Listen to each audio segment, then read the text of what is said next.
La motivation n'existe pas, mais la clarté, oui. On va venir déconstruire un mythe culturel. On attend toujours ce sentiment d'être motivé, qui, biologiquement, n'arrive toujours qu'après l'action. On vous a menti sur la motivation.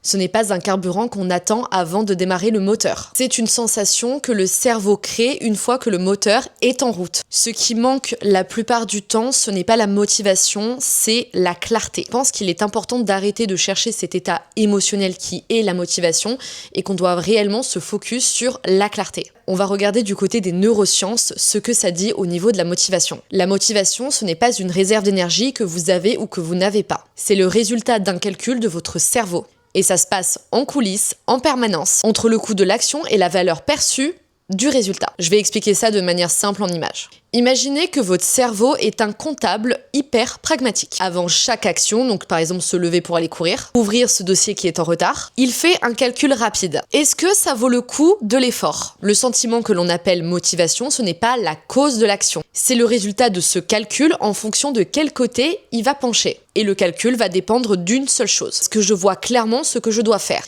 Et surtout, pourquoi je le fais? On dit souvent que la dopamine, c'est l'hormone du plaisir. En réalité, elle va être beaucoup plus connectée à l'anticipation et au calcul de l'effort plus qu'à la récompense elle-même. En neurosciences, on va dire que la dopamine, en fait, elle va intervenir surtout dans la décision de savoir si l'effort vaut vraiment le coup de le faire et non pas dans la sensation de plaisir à la suite de l'action qui a été faite ou une fois que l'objectif est atteint. Concrètement, ça veut dire que le cerveau n'a pas besoin de réservoir à motivation pour pouvoir agir. Il a besoin d'un objectif clair, de quelque chose de précis et surtout d'atteignable. Parce qu'un objectif qui est flou, ça va augmenter artificiellement le coût perçu par l'action, même quand l'action, elle paraît hyper simple. Ce que ça va changer dans la pratique. Par exemple, si vous vous dites, je dois me remettre en forme. C'est un peu un objectif flou, je trouve. Donc, le coût perçu est énorme. Donc, le cerveau ne valide jamais vraiment l'effort. Si vous vous dites, je mets mes baskets et je marche 10 minutes après le déjeuner, là, on est sur un objectif hyper concret. Donc, le coût perçu s'effondre. Et l'action devient possible parce que émotionnellement on a un objectif et du coup on va avoir une récompense. Vraiment parler aux personnes qui n'ont pas de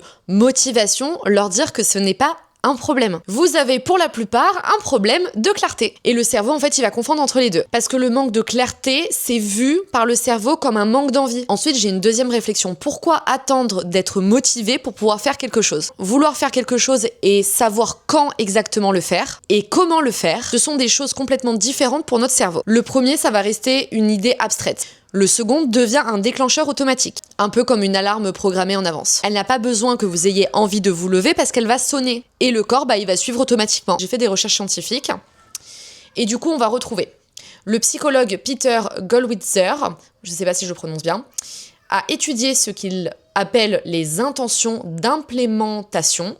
C'est des plans du type « si telle situation se présente, alors je fais telle action précise ». Plutôt qu'un simple « je veux faire X ». Je vais aller marcher, je veux manger, peu importe, je ne sais pas. Après, j'ai vu une synthèse de 94 études portant sur plus de 8000 personnes a montré que les personnes qui formulent ce genre de plan précis atteignent leur objectif de façon nettement plus importante que celles qui se contentent juste d'une intention générale. Ce qui se joue maintenant biologiquement. Formuler un déclencheur précis, s'il est 8 heures, je marche, entraîne le cerveau à réagir presque automatiquement au signal, sans repasser par la case départ, est-ce que j'ai envie? Donc là, on va sortir du territoire de l'émotion pour la faire entrer dans le territoire du réflexe. Donc la volonté ne se muscle pas en attendant d'avoir plus envie. Elle se remplace par de la précision. Maintenant, ce que la médecine chinoise traditionnelle dit sur la motivation et la clarté. Ce n'est pas une preuve biomédicale, mais c'est des enseignements plus anciens, plus traditionnels dus à la médecine chinoise. Donc c'est bien de le mettre aussi en valeur. On est vraiment sur le côté prévention et sur les médecines traditionnelles aussi autour de nos vidéos. En médecine chinoise, on va différencier plusieurs facettes de l'esprit et du cerveau et de la clarté.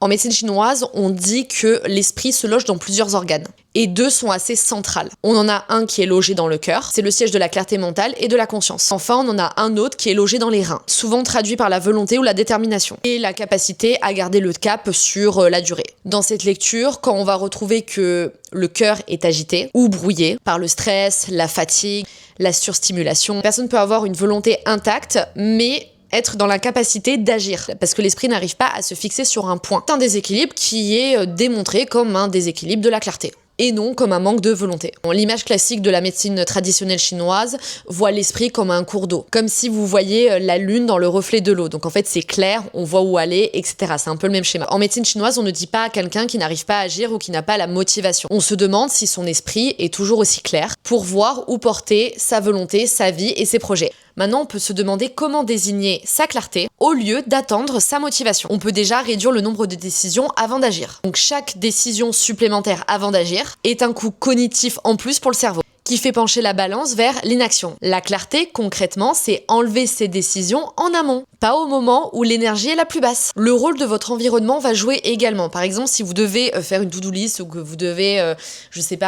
aller marcher, pensez peut-être à mettre vos chaussures devant l'entrée ou ouvrir votre carnet pour pouvoir justement avoir cette intuition de dire bon, il y a déjà des actions qui ont été mises en place, donc ça va inconsciemment pousser votre corps à vous dire bon, il y a déjà une première étape qui a été faite, donc vous allez être plus poussé à le faire que s'il y avait rien de préparé. Est-ce que vous comprenez? C'est des petits hacks comme ça qu'on peut potentiellement mettre en place pour vous aider à sortir de l'inaction. Reformulez vos questions. Remplacez le « comment je me motive » par tout simplement remplacer la question par « qu'est-ce qui est dans mon plan ?» Remplacez la question par « qu'est-ce qui, dans mon plan ?»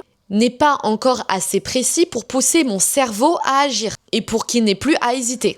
On arrive à la fin de cette vidéo et j'espère que vous avez appris la différence entre motivation et clarté et que vous serez un petit peu plus motivé. Donc arrêtons de chercher la motivation, cherchez la clarté. L'envie arrive pour la plupart du temps après l'action, après que vous avez commencé à agir. Merci de m'avoir écouté, j'espère que cette vidéo vous aura plu et n'hésitez pas à me laisser un petit commentaire en dessous pour me dire ce que vous avez aimé, si vous voulez d'autres sujets, d'autres thématiques et je ferai d'autres vidéos dessus.